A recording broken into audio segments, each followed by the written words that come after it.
Warga Gadungan Pencaksilat ditemukan tewas setelah dikeroyok 7 orang pemuda. Nah, menurut beritanya yang beredar di media sosial adalah beliau seorang penjual nanas dan mempunyai 1 orang istri yang sedang mengandung anaknya, dan beliau adalah seorang pemuda yang baru 1 tahun menikah. Bagaimana ceritanya? Yuk ikuti terus video ini sampai selesai.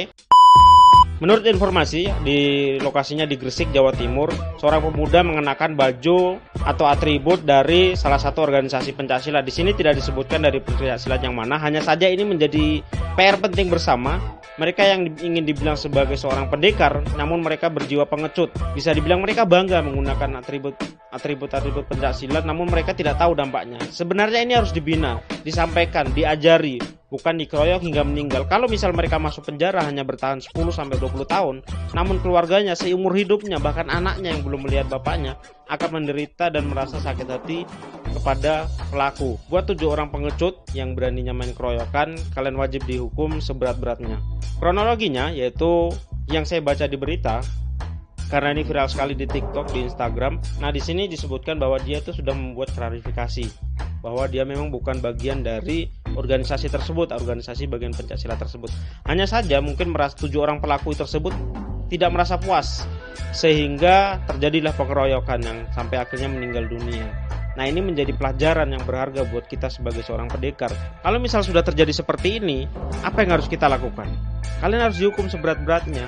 Pasti panjang perjuangan masa depan mereka, dan kalian tidak bisa menjaga nama baik organisasi kalian dengan menghilangkan nyawa mereka. Ini hal yang fatal, karena yang akan dikenal jelek adalah organisasi Pencaksilatnya.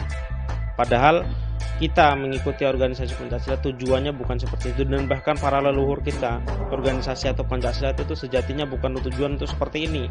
Harus dibina, bagaimana kita bisa membina orang-orang di sekitar masyarakat supaya bermanfaat untuk banyak orang. Bukan kita belajar pesilat untuk petentang-petenteng kita sebagai seorang pendekar, bukan. Tapi bagaimana kita menjaga nama baik organisasi Pencaksilat, peninggalan leluhur kita.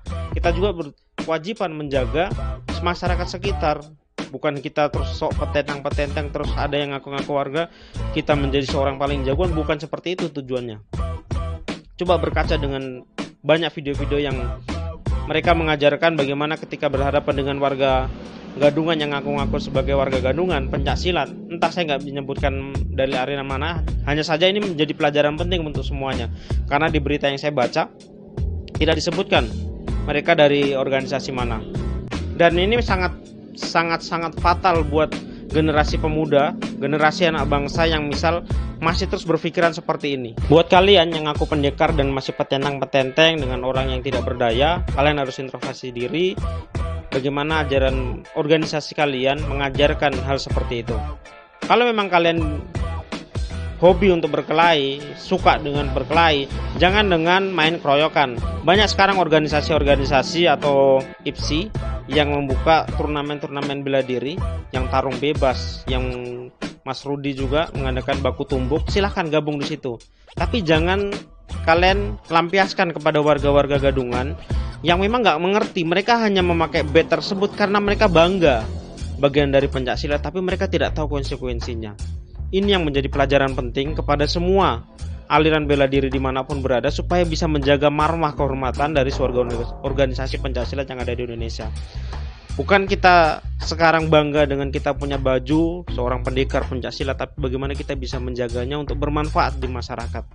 Ingat, bermanfaat untuk masyarakat, bukan kita petentang-petenteng memakai bed kemana-mana dengan bertuliskan Pencaksilat, bela diri Pencaksilat. Untuk apa coba? Kalau kita tidak bisa menjaga marwah organisasi tersebut, kalian harusnya malu. Dan ini menjadi introspeksi untuk semuanya yang ada di Indonesia. Kalian yang melihat video ini, kita sama-sama belajar bagaimana kita menjaga nama baik budaya kita, yaitu Pencaksilat, yang memang sudah diakui sama dunia. Karena ini warisan leluhur budaya Indonesia yang memang tak bisa terlepaskan dari Indonesia, yaitu Pencaksilat. Tugas kita melestarikan, bukan membuat citra buruk kepada Pencaksilat. Mari sama-sama kita menjaganya. Hal-hal seperti ini kita buang jauh-jauh. Bila kita dapat berhadapan dengan warga Gadungan, entah dari organisasi manapun, mari kita sama-sama bergandengan tangan menjelaskan yang baik. Kita ambil bajunya, kita ambil sakralnya, kita ajari. Kalau memang dia nggak mau ikut latihan, ya silahkan, itu haknya. Yang penting tugas kita adalah menyampaikan gitu. Ini penjelasan dan pendapat dari saya melihat mirisnya Indonesia saat ini antara bela diri organisasi A dengan organisasi B saling tidak cocok, saling berkelahi, saling bentrok di mana-mana. Mari kita berkaca kepada para pejuang dulu. Membuat bela diri pencaksilat tujuannya seperti apa? Jangan sampai hanya ego semata, ego yang kita dapatkan di sekarang berdampak buruk kepada generasi-generasi kita yang akan datang. Karena sejatinya pencaksilat dibuat bukan untuk saling adu keras, adu jotos, tapi sejatinya dibuat untuk bagaimana bisa berdampak kepada masyarakat, membela diri dari orang-orang yang jahat. Terserah kalau misal itu sebagai bagian dari kalian dan itu orang yang sudah mengkeroyok kalian, tapi kalau 7 lawan 1 ini bisa dibilang pengecut, bukan seorang pendekar banci kalau bisa dibilang. Semoga masnya dan keluarga korban dilapangkan rezekinya, dilapangkan hatinya untuk menerima almarhum yang sudah memang dipanggil Allah Subhanahu wa taala, dan semoga amal ibadahnya diterima di sisi Allah. Buat kalian 7 orang tersebut, karena kalian harus mempertanggungjawabkan hukum di dunia dan hukum di akhirat nanti. Sampai jumpa di video selanjutnya, dan turut berduka cita kepada keluarga korban dan masnya yang ditinggalkan. Semoga Allah Subhanahu wa taala menerima semua amal kebaikannya, dan kebuat untuk istri korban dan keluarga korban semoga dilapangkan dadanya sehingga bisa menerima hal tersebut. Dan buat kalian para pengecut 7 orang tersebut, silahkan kalian mempertanggungjawabkan itu nanti di hadapan Allah Subhanahu wa taala. Ini pelajaran penting buat kita bersama. Sampai jumpa di video selanjutnya. Terima kasih.